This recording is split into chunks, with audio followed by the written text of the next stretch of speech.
Next, I'd really like to introduce Sarah Russell, Dr. Sarah Russell. Sarah's a very accomplished nurse consultant who's worked in education for many years, did her PhD in advanced care planning, and has now gone back to the bedside leading the hospital team in Portsmouth. Sarah actually began her career in education here at Michael Sobel, so we welcome you back, Sarah, after so many years.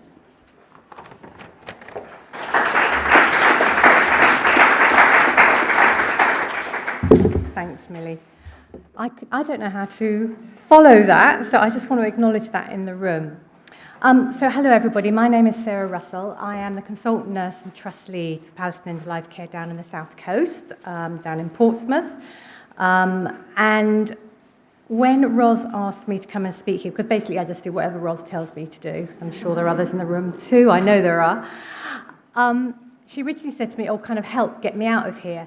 I thought she meant me getting out of the hospital, because obviously on a Friday night or weekends it's tough. But actually what I wanted to do is talk to you a little bit about a complex, acute case and how we get them out of hospital. So it is a symptom control one, and I'm just kind of giving you a heads up warning to say that I am going to talk about a rectovaginal fistula. I've got no pictures, just to say. But I just really wanted to talk to you about some of the complexities and about the intricacies and the multidisciplinary teamwork to actually make that happen.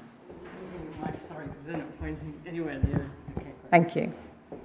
So we're going to cover that, and there will be a couple of Slido things as well. So just to give you an idea of where I come from a really big hospital. We've got 1,200 beds, about 1,100 are adult. Well, actually, it's usually about 1,000, but with corridor care, we often have about 100 patients in the corridors in ED and on the wards as well.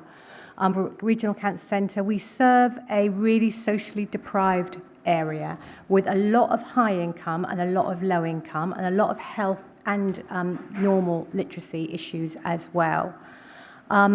And we have about 8,000 staff. So this morning, Joe, when you were talking about education, I'm thinking, oh, flipping heck, how on earth are we going to educate all of them about assisted dying as well? My service is a 7-day-a-week service. We were a 5-day-a-week, but I took it up to 7 days because all of our out-of-cause and urgent issues were occurring at the weekends during weekdays. We have 7.3 nurses. I think the national standard is 1 CNS per 100 acute beds. So we are under. At the weekends, we see about 20 people per day, and weekdays, we see between 30 and 40 people a day. And we have, last year we had 2,500 referrals, which was a 20% increase from last year, but now we're already up to 2,500 and we're only in June. So I know this is all something that you know about, but actually what it means is how do we do good palliative and end-of-life care in the acute sector. And also some of the challenges that we have, this is just one of the slides I often use with teaching, is getting people to think about the literacy that they're using, the language that they're using about palliative care, end-of-life, active die, and care after death. I have borrowed from Scotland, and I've changed the palliative care definition, I think is life-threatening. I've actually changed it to life-shortening, which is what they use in Scotland now. I think that is really accessible, much more accessible to people to understand. I've got a life-shortening illness. My patient has a life-shortening illness. Now what should we do about it? I know that's all very familiar to you, but the patient I'm going to talk to you about is kind of end of life rather than active dying. The toolkit that we work from, so at Portsmouth, we are, if somebody were to say, what's your elevator pitch? It would be kind, practical, compassionate, expert care. What we're trying to do is be really practical, but also to be kind and knowledgeable, and also to lean into everything else. But this is borrowed from Stephen Covey's Habits of an Effective Manager, seek to understand before being understood. And this morning, that really came across, I thought, in some of our presentations. And my overall arching principle on everything is what's going on, what do I need to know? And that leans into the total pain concept. And again, just thinking I could throw lotions and potions at people, but what do I need to know about them and their goals and all that sort of thing? Again, you're very familiar with that. But also the dignity question about, and we've adapted that to kind of like, what do I need to know about you? What's important? What's the most important thing after this today? So that it becomes much more of a shared conversation with people. And the other thing that we've borrowed from him is the intensive caring concept. And the reason why I bring that is my deputy, who is absolutely amazing when she's doing pain assessments, one at the very beginning of the conversation, or very early on, it will be about, I don't know if I can take your pain away, but I'm going to do the very best I can with the least side effects that I can possibly get to, so that we're actually setting ourselves a realistic goal. But what I also think in the acute setting, busy with those curtains, if you remember, which, imaginary curtains that make everything soundproof and everybody can hear everything, that there is something about not abandoning people and about going, I'll come back this afternoon, I'll come back tomorrow, we'll phone you, we'll do this, all those sort of things, so people don't feel abandoned. Because at the end of the day, my main principle is that we're navigating things together. I have my knowledge about myself and what I can offer you, but you have knowledge about yourself and what you need. And by doing that, it is really liberating, because I don't need to know the answers. I don't need to be the expert. What I need to be is an expert curator and a wrangler of that person's emotional, psychological, social, physical, and spiritual needs. I wanted to just share with you very quickly that we use the AKPS, Australian Colonoscopy Performance Scale, and also the palliative phase of illness every day in our clinical practice. Every single time we see a patient, we do this. That helps me not only with prioritising, so if no one turns up for a shift, at least I know who I need to focus on, but also the outcome measures not just about the numbers. I, like all of you, we get asked for data all the time, so I can reel off, yes, our average length of stay in the caseload is 5.3 days. We see everybody within one working day, et cetera, et cetera. But actually, this is the difference that I want to be able to demonstrate to you. We've played around with the Integrated Palliative Care Outcome Score. I'm just going to say to you, I find it really difficult in the hospital. I know it's good, and I've taught on it. So what we've done is we've just adapted something which isn't really an outcome score, but what it means is that every time we see a patient, we can say, these are the symptoms that they've got, this is their AKPS, this is their phase, this is their pain, and then the next sheet is a narrative, and what I say to my team, don't really care what you put in it, put whatever you like, they've got an itch, or they want their dog, or their pain is this, that, and t'other, because it then gives us the freedom to capture some of the other stuff, as well as our recommendations. And the reason why this was important is that in the case study I'm going to describe, over the two and a half weeks that she was with us, she saw 6 of my team as well as others. So it meant that we could hand over to each other really well what their person's symptoms were and how they were doing. So I want to introduce you to Annie. She's 51 years old. She's divorced, but got a really supportive husband, a teenage son. Her next of kin is actually her sister, who works in the pharmaceutical industry. And often people go, oh my goodness, healthcare professionals or a drug rep is a family member. But actually what was really good is by using the shared navigator, what do I need to understand, is what we understood is that she needed to be doing things. So we didn't feel threatened every time she came up with a bit more information or anything else. It's actually her needs was to be needed and useful. Annie was a runner. She was a fell runner, really fit and independent, no significant medical history, nothing like that, and she just got bang out of the blue a stage 2 squamous carcinoma, and she also had a really nasty rectovaginal fistula. She'd had some chemotherapy, it hadn't really made a huge amount of difference, and when she had surgery as well, and when she was referred to us in March of this year, she had this complex disease progression, the worsening of the rectovaginal fistula, and she was admitted and then referred to us for pain control. And that was kind of, can you come and go and see her?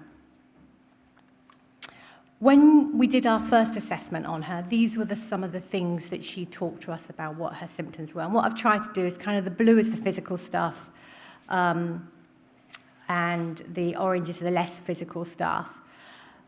All of those things, so her pain and her volume of fluid and her colicky pain and her vaginitis, her vaginal pain and vulvar pain, sorry ladies, sorry gents, were all related to her disease, but most importantly due to the excoriation from the volume of fluid. If I said to you that she couldn't walk from here to there without stopping and changing her pads, and she wore 3 pads at any one time, you'll get an idea about the volume of fluid. And this was somebody who had been running up a hill just before November 24, just been diagnosed. She'd been running up the hill the week before.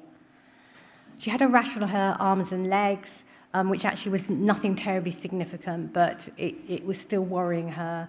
It was just the fact that she was allergic to the soap powder that the hospital used for the sheets, so she brought in her own sheets.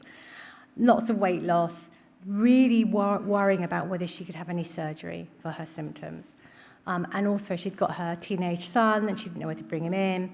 She was actually out on the ward because all the cubicles are reserved for people who are dying or infection control, and she didn't fit either of those criteria.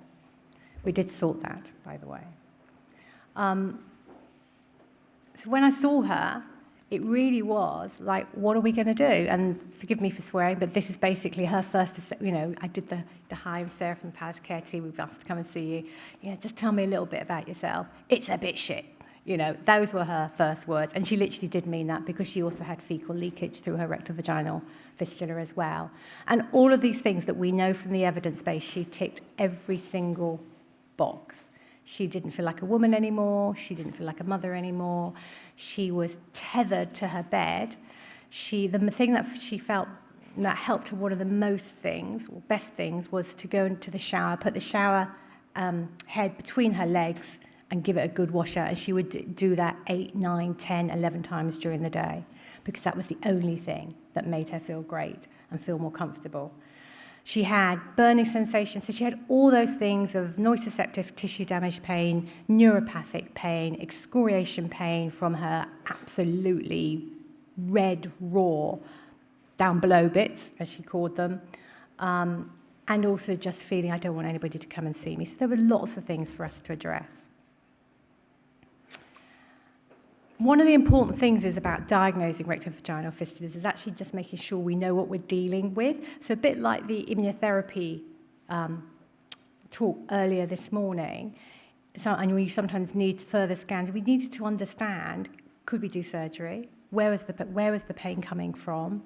How would we benchmark to know if there was any difference? So these are some of the things that you may do, and some of these things had already been done. And she was actually waiting for a CT and an MRI scan for them, which would then be reviewed by the MDT to see whether she could have any surgery or a stoma formed. And again, managing that uncertainty. So one of the concepts I work upon is the concept of safe uncertainty, which is something that some of you may have come across. It's some work done by Mason. And for me, some of my communication skills is moving towards this. How do we teach other clinicians to have safe, uncertain conversations? Because it's about uncertainty or prognostication, the uncertainty of when are we going to do the test, what will the test show us, how long you have to wait for, what are the consequences, how long before the gabapentin will work, etc., etc. So by using that term unsafe uncertainty, you're also acknowledging that you don't know what we're going to do next until we've got that result back or that blood test back or whether they've had enough time for that medication to work. But in essence, the other thing that was important to think about is how would I classify her fistula. So there's kind of 3 different classifications that you can use, and those who work in gynae and colorectal are probably much more familiar than I. In essence, what I would classify hers is high, because it was quite high, proximally to anal rectal sphincter, and the volume of her fluid was, as I say, there to there, couldn't even walk halfway before she would have to change her pads. So in essence, it kind of almost got to the point, it actually doesn't really matter whether it's high or low, I just know this is causing her distress, so we've got the physical evidence. One of the things, what we talked about her realistic goals, because actually what is it you want to do? Because originally, her deterioration in hospital, the fistula had deteriorated quite quickly. She'd been in hospital 2 weeks before they actually referred her to us. And then when she'd come in, she'd been able to go down in the lift to the Costa and get some coffee with her son and so on. But by the time I saw her, she couldn't do that. She was holding on hope for surgery, because maybe she knew that she'd got an incurable illness, but maybe that would make her quality of life better. But we know how tricky surgery was. Long story short, the surgeons, the MDT, went round and round the houses. They took some international opinion, some local opinion, some regional opinion, national opinion. Surgery wasn't an option for her. So we had plan A, which is like, how do we manage this before we get the surgical opinion? And then plan B, what do we do after that?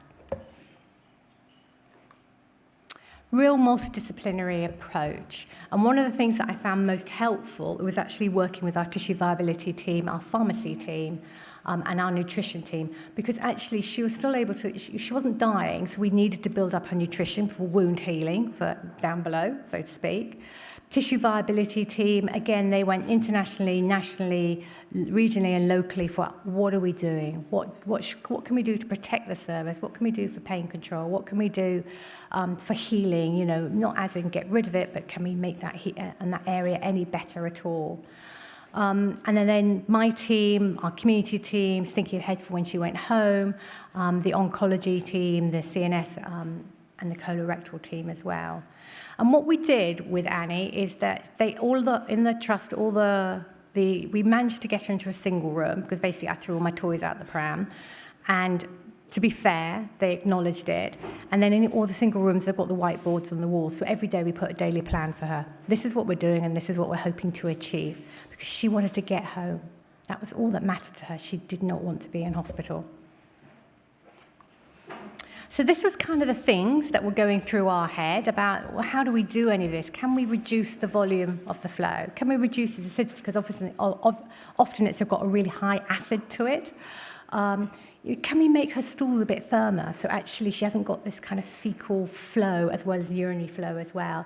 What are we going to do with her pain? All these sort of things as well. So those are the things that were in our head. So what I'm going to ask you to do now is just on Slido, just pop in there what you think we should be doing. What sort of things are we thinking of? And then we'll talk about what we actually did do.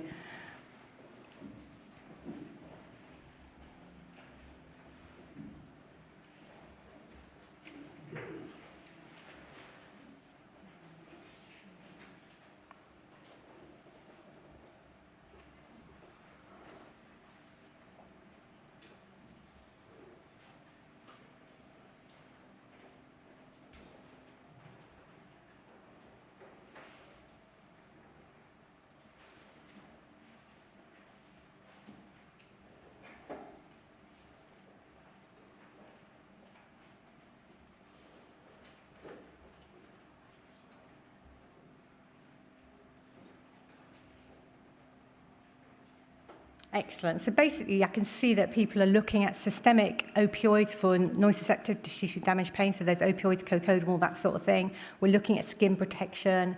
We're looking at making her stools firmer as well. Make sure we've got the right opinion from the surgeons. Counselling, advanced care planning. Interestingly, she'd already done her advanced care plan. I almost fell over. It's like, oh, okay. So she knew what she wanted. But again, all those things as well. And I think on the note for that, for advanced care planning, there was the further work we did with her as the what if this gets worse, why would we bring it? So it wasn't whether you get a chest infection, it's like, when we get you home, if it got worse, what would you do? Perfect, yeah, you're all there, dignity therapy, lots of things, contingency plan in the community, aromatherapy for odour, yep. Yeah, and the collaboration, I think, is really important. It's like a relay race, isn't it? You've got to hand over to the community. Lovely. You're all spot on. We're going to go back to the original next slide. So some of the things that we did do, we did actually, the nutritionist came and gave some really helpful advice. And we actually she saw her full time. So one was like before we started doing medication interventions, during, and then towards the end when we got her symptoms better controlled. So there's the headline, we got the symptoms better controlled. We also looked at the skin care, wound care measures. And one of the things that we did trial with her successfully is topical morphine and Intrastite or Instagel gel. And I know that I was talking to Sheila, the pharmacist, at lunchtime about this. The reason why we also went for topical morphine Instagel for her is that she had a really excoriated area. Her pain was only when the volume of fluid hit her vagina and her vulva, and it wasn't the rest of the time. So even though we had her on oxycodone because her renal function was a bit off, and some neuropathic agents, she didn't actually need an increase in her modified release, if you like. She needed PRN stuff and something topical as well. She tried the lidocaine gel on its own for pain relief and it hadn't worked. So again, why we use the morphine, there is that evidence that you get the peripheral nerve endings have got opioid receptors, so actually if you can get it to that site, that it can actually help. The other thing about it is that she self-administered it, so that was really helpful for her. Showers, pads, positioning, some protective cream, and an antifungal, and we also had on IV antibiotics as well, really just to make sure she hadn't got any infections. The other things that we thought about was all of these things as well. I'm going to tell you what we did do, but again, back onto Slido. You've already mentioned some of these. What drugs do you think we should be prescribing for her? And what I'm going to say to you is that some of you have already mentioned oxycodone and neuropathic elements, but which neuropathic element would you have prescribed for her? What else would you have done for, say, gastric acid neutralizers? What else would you do? I think that's the next Slido, please.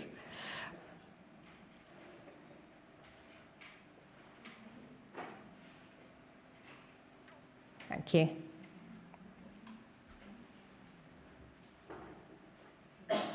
So we've got our neuropathic elements. So obviously, I usually start off with pregabalin or gabapentin, depending whether I want to have capsules or not, plus or minus amitriptyline, or we could have used go on to duloxetine, anything like that.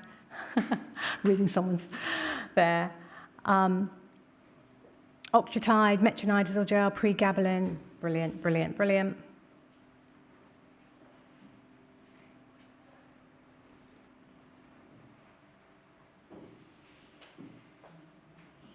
So again, we've got all those things there, buscopan, octreotide,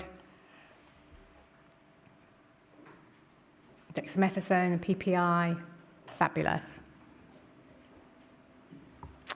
So if we go back to the slide, I'll tell you what we did do, but you're all absolutely on the right thing. So first of all, we actually did some IV PPIs to start off. I'm pretty sure she was absorbing, but I wasn't convinced that she was.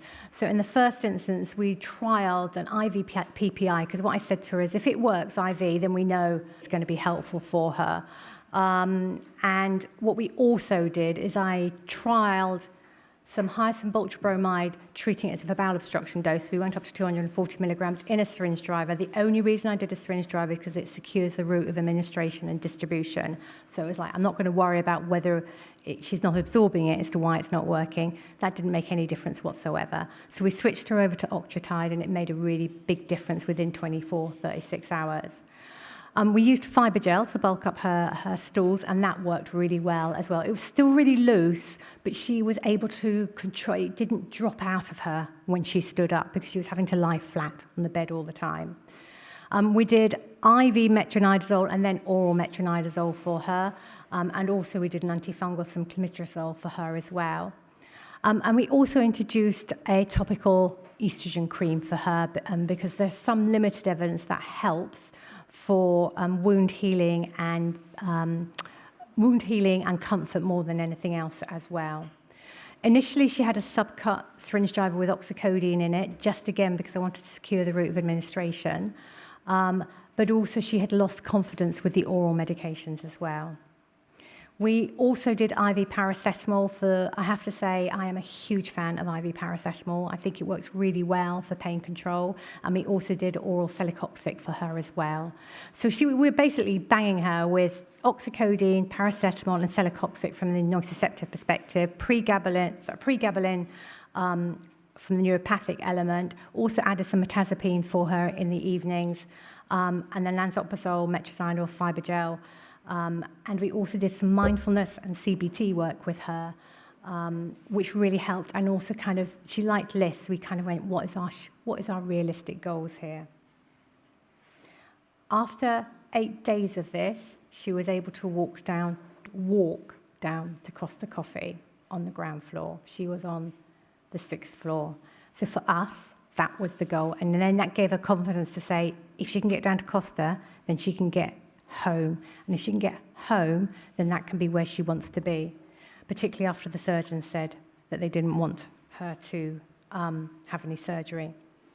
We revisited her advanced care plan, and actually we really focused on the treatment escalation plan because it wasn't the usual one. in terms of infection or seizures or anything like that. It was about what if your symptoms, what's the ceiling for when your symptoms aren't controlled? And having conversations with the community nurses as well as the specialist palliative care team. We ummed and ahed about more psychological support, but actually she felt that she didn't need it. Where we work, similar to here, we've got something called the Rowan's Living Well Hub, and you could self-refer yourself into that for psychological support. So that's what we did for her. What I learnt from her, and what I wanted to say to you guys, is that probably the most important thing for her was not just the pharmacology. It was actually not abandoning her and holding her. I mean, in the number of hugs that we had in that room, where it's like, just tell me how shit it is, Annie. Just, it's okay. Just say it as it is. And I think sometimes we need to remember that what we're in ourselves, we are an instrument, and we enable people to think unsafe things, say the unthinkable, imagine the unimaginable, and that is a therapeutic intervention in itself. So all the lotions and potions in the world have helped her, but what got her out of hospital was working as a whole team, sharing with her transparently all of the time, but also then handing over to my community teams. Now, colleagues, she has come into hospital once since she was discharged. She had a raised CRP, she had some antibiotics. I did stick my head round the door. She said, lovely to see you, Sarah, don't need to see you. And that, for me, was the win. We're all going to die, but it is about how we get there. That's all I want to say. Thank you.